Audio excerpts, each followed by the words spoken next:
ângulos funcionais mastigatórios, que vocês vão ver, trajetórias condilares, situação do plano oclusal, alturas cuspídeas, curva de espelho, overjet e overbite, tudo agindo e interagindo de uma maneira harmônica. Somente com a visão deste conjunto é que nós vamos ter condições de criar uma estabilidade, uma autorregulação no sistema. Nós não podemos nos restringir apenas no segmento dentário. Essa harmonia é como uma orquestra, que tem na multiplicidade instrumental a sua forma de expressão. Se você pega apenas um segmento, você a desmembra, torna-a monocórdica, deixa de ser uma orquestra. Vamos lá. Então, depois de que nós conseguimos terminar de uma maneira harmônica, perfeita, o relacionamento dentário, vamos ao sistema. Quando nós empregamos, então, via RNO, as placas planas. Aqui vocês estão vendo o plano virtual, as pistas que promovem uma desoclusão, e nós vamos permitir, através dessa mínima desoclusão, que a lateralidade produza a egressão dos elementos dentários de acordo com a trajetória condilar que lhe dá origem. Então, nós precisamos adequar a forma e a situação do plano oclusal às trajetórias condilares. E depois a forma, a altura das cúspides em relação à curva de decolagem, E depois estabelecer os ângulos funcionais mastigatórios depois que houve a egressão dos elementos dentários, tornando o plano oclusal mais compatível com aquelas trajetórias condilares. Depois nós vamos fazer os determinados ajustes oclusais. Correto? Então, esta situação, plano oclusal real, plano oclusal virtual, todos esses elementos que vocês estão vendo aqui, juntos, alteram por completo aquele sistema, levando no seu bojo os dentes. Então, no articulador, nós vamos aplicar as pistas indiretas planas com uma inclinação compatível, porque nós viemos de uma distoclusão, e aqui nós vamos fazer o estudo dos movimentos. Na realidade, não há necessidade de um articulador nessa fase, mas didaticamente, como professor que sou, a gente precisa, quando fala alguma coisa, dar a justificativa para isso. Por isso que eu estou justificando por esse articulador. E que vocês vão fazer isso nos articuladores que vocês comprarem.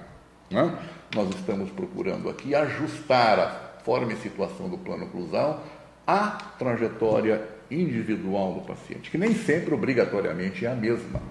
Ela pode ter 30 graus de um lado, 25 do outro e assim por diante.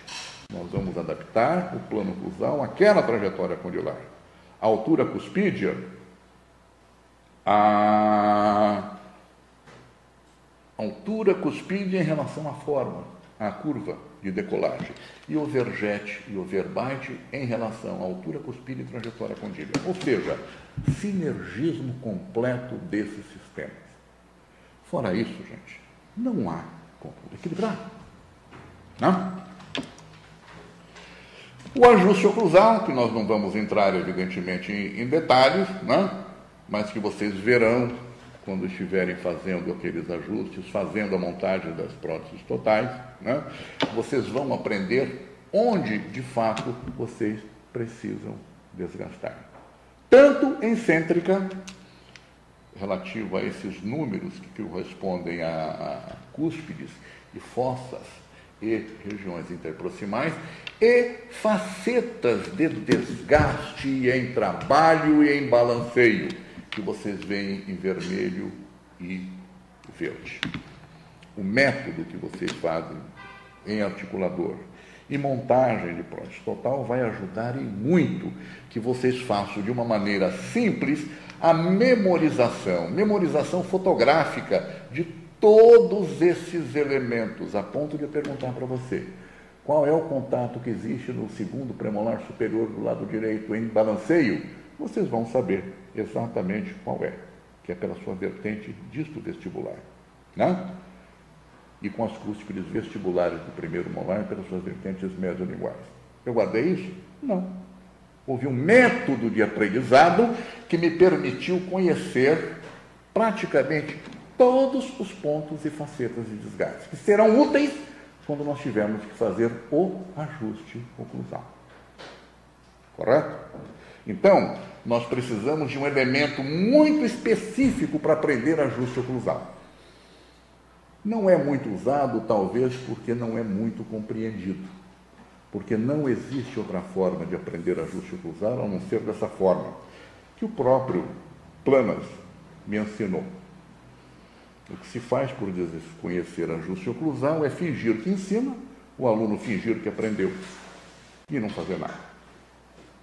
E terminar com contenção.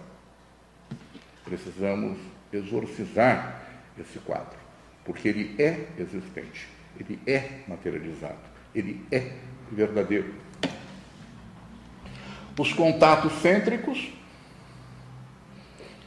não em pontos, mas em superfícies, em que todos os dentes tocam-se de uma maneira harmônica em oclusão cêntrica e em relação cêntrica, certo? Formando superfícies de contato, fazendo que cada dente receba a sua cota de informação e de estímulo que vai resultar no sistema, o osso tornando-se mais apto a devolver àquele dente aquela solicitação, aquela força que ele recebeu. Fica tudo mais rígido. E depois disso, passamos à oclusão dos contatos excêntricos, que é um pouco complexo, né? Que é um pouquinho complexo e não dá para a gente resumir. Apenas nós podemos dizer que essas facetas em trabalho vão de mesial para distal e de lingual para vestibular. Na mandíbula, de distal para mesial e de vestibular para lingual. Na mandíbula seria as cúspides palatinas, contatos de distal para mesial e de vestibular para lingual. E na mandíbula, os contatos nas cúspides vestibulares, ou seja, de mesial para distal e de lingual para vestibular. Isso dito assim parece uma coisa muito complexa, porém é uma coisa simples, até infantil de vocês aprenderem quando tiverem os elementos para isso. Toda informação precisa ter uma fonte específica para isso. Não adianta querer aprender ajuste oclusal simplesmente em livro, em uma forma como essa. Ninguém vai aprender. Por isso o articulador, ele é fundamental. Por isso que nós vamos insistir bastante nisso, né? Depois passar para o articulador semiajustável e verificar todos esses contatos funcionais, se eles estão adequados dentro daquilo que a gente projetou ou não, dando ainda condições de alterá-los através de ajuste, né? E principalmente os ângulos funcionais mastigatórios. Ângulos funcionais mastigatórios nada são do que aquele ângulo formado pela superfície deslizante de dentes antagônicos com o plano horizontal. Este ângulo precisa estar semelhante de ambos os lados.